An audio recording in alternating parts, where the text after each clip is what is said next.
کہ ایک صاحب تھے، بہت مالدار تھے، پیسے والے تھے، اور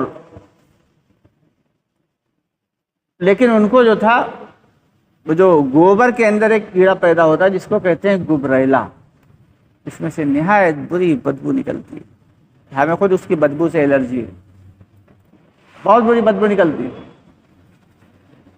وہ کہتے تھے یہ پتہ نہیں اللہ تعالیٰ نے دنیا کی ساری چیزیں خیر ٹھیک ہے پیدا کر، لیکن یہ گبریلا کیوں پیدا کر دیا، اس کی کیا ضرورت، اس کی کیا ضرورت۔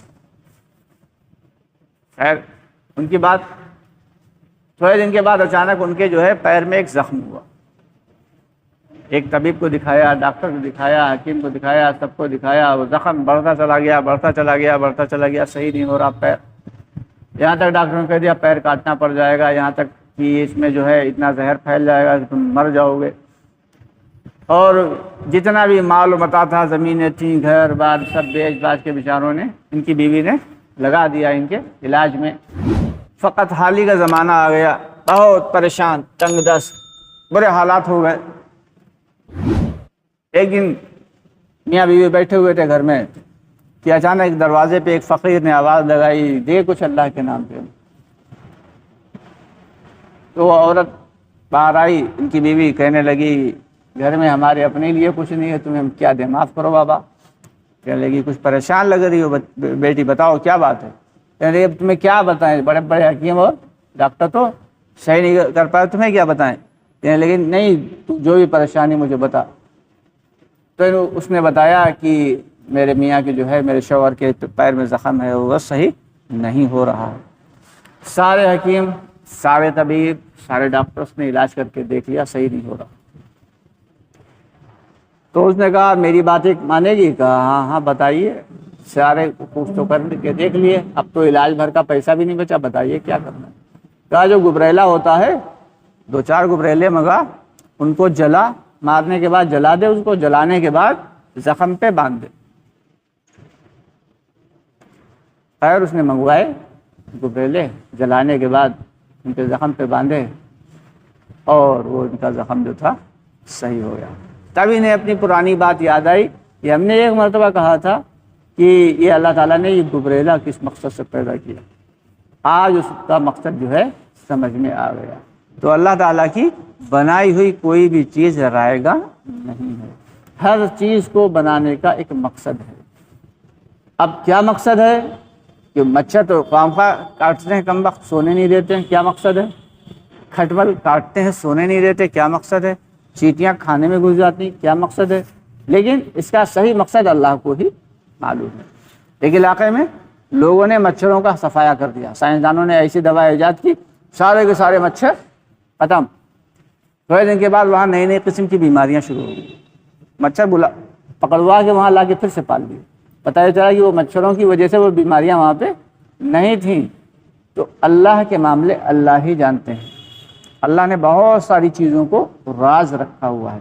اللہ کی ذات تو ایسی اعلیٰ ہے، ایسی عرفہ ہے، ایسی اونچی ذات ہے کہ ہم لوگ اس کے بارے میں گمان بھی نہیں کر سکتے کہ اتنے اعلیٰ اور عرفہ ہیں کہ جبریل علیہ السلام کو بنانے والے بھی اللہ ہیں۔ اور ایک مرتبہ جبریل علیہ السلام سے پوچھا ہم سب کے آقائے نامدار محمد صلی اللہ علیہ وسلم نے، یا رسول اللہ، آپ صلی اللہ علیہ وسلم نے پوچھا جبریل علیہ السلام سے کہ اے جبریل تم تو بہت بڑے فرشتے ہو، اور جبریل علیہ السلام کا قد کاٹی اتنی ہے کہ وہ ایک لمحے میں آسمانوں سے زمین پہ ایک قدم میں آ جاتے ہیں، جبکہ آسمان کی دوری کتنی ہے؟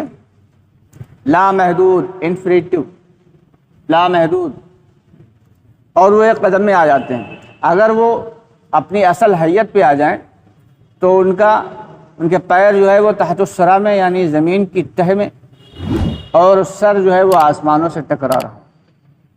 اور اصلی حیت پہ آ جائیں تو ان کے 100 پر ہیں، ان میں سے صرف 2 پر کھول دیں تو مشرق سے مغرب تک، یعنی پورب سے پچھم تک پوری کی پوری دنیا ٹھک جائے ان کے 2 پروں سے۔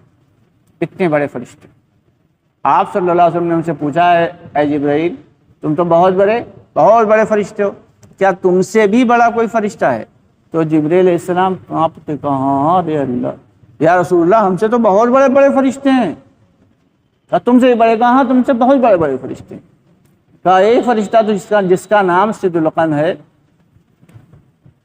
مولانا عمر پالنپوری رحمۃ اللہ علیہ کے بیان میں لکھا ہوا ہے کہ اس کا نام صدلقن ہے، اور فرمایا جبرائیل علیہ السلام نے کہ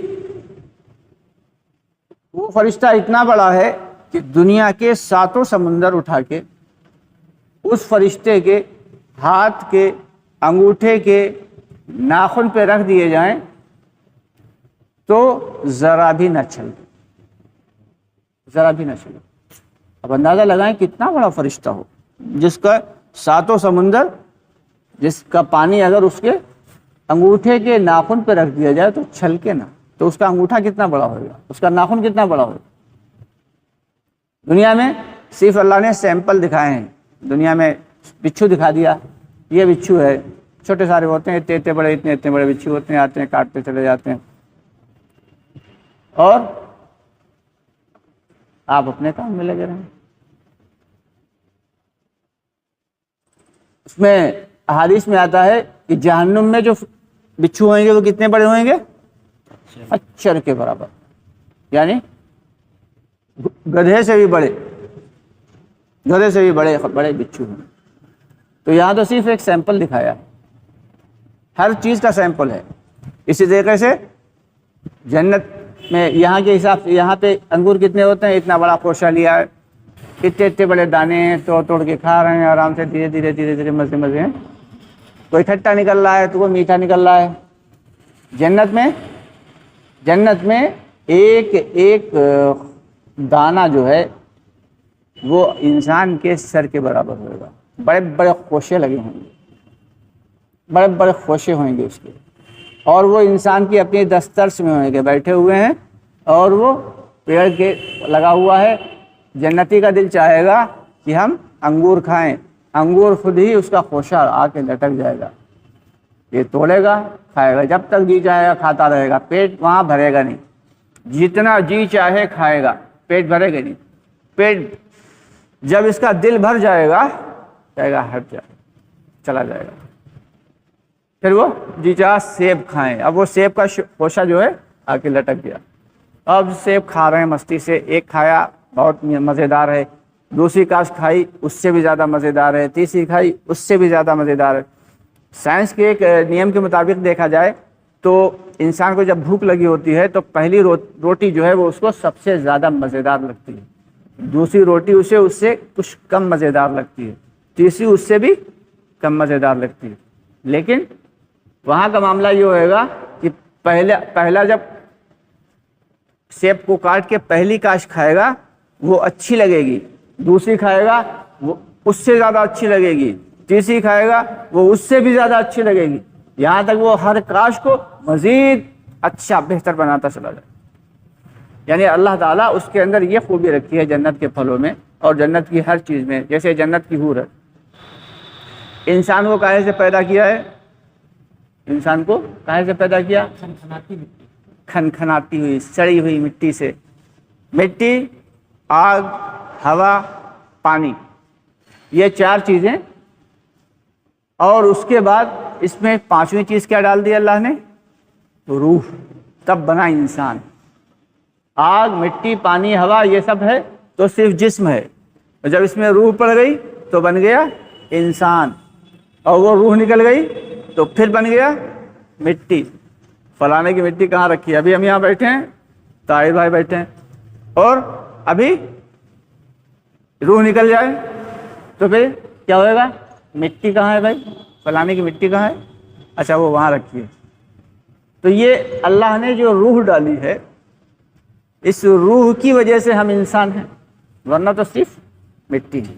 لیکن اللہ تعالیٰ نے جو حوروں کو پیدا کیا ہے یاقوت و مرجان سے بنایا ہے۔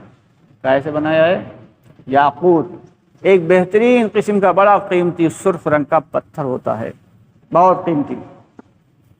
یاقوت اور مرجان وہ بھی بڑا قیمتی پتھر ہوتا ہے، اس کی آمیزش سے بنایا ہے، گلاب کی آمیزش سے بنایا ہے، اور پھر ان پر اللہ تعالیٰ نے اپنے نور کا ہلکا سا بس ذرا سی ڈال دی، اپنے نور کی ایک جھلکی ڈال دی۔ اب اس جھلکی کی خاصیت یہ ہے کہ جنتی جب جنت میں جائے گا تو اب کتنی بھی خوبصورت بیوی ہو، یہاں ایک مرتبہ دیکھا اچھی لگی، دوسری مرتبہ دیکھا اچھی لگی، تیسری مرتبہ ہاں ٹھیک ہے، چوتھی مرتبہ بس ٹھیک ہے، یعنی 1 سال تو بہت اچھی ہے، دوسرے 5 سال گزرے ہاں بس ٹھیک ہے، 10 سال گزرے ابے چل ہٹا کنارے، ہاں 20 سال گزرے تو پھر کیا کہنے کیا ہے، 25 سال گزرے، 30 سال گزرے، ہٹاؤ دوسری، اگر کوئی جگاڑ ہو جائے تو بتاؤ دوسری کر لیں، دوسرا نکاح کر لیں۔ اور وہاں کا معاملہ کیا ہوئے گا؟ وہاں انسان اپنی جب حور کو ایک بار دیکھے گا تو وہ اچھی لگے گی، ایسے آنکھ ہٹا کے دوسری بار دیکھا تو اس سے زیادہ اچھی لگی، نظر ہٹا کے ادھر دیکھا اس سے زیادہ اچھی لگی، یعنی جتنی بار، ورنہ جنت میں بھائی لگاتار ایک ہی 70-72 حوریں ہیں، ٹھیک ہے، کسی کو 100 200 500 1000 بھی ملیں گی، لیکن لاکھوں کروڑوں اربوں خربوں سال رہنا ہے، انلمیٹڈ سال رہنا ہے، تو تھوڑے دن کے بعد تو وہ اچھی لگنا بند ہو جانا چاہیے نا، لیکن روزانہ جو مزید اچھی لگے گی، نظر ہٹی دوبارہ دیکھا اس سے زیادہ، جو پچھلی مرتبہ تھی اس سے زیادہ اچھی لگی۔ تو یہ اللہ نے وہاں کی خصوصیت جنت کی رکھی ہے، ورنہ انسان جنت میں بور نہ ہو جائے۔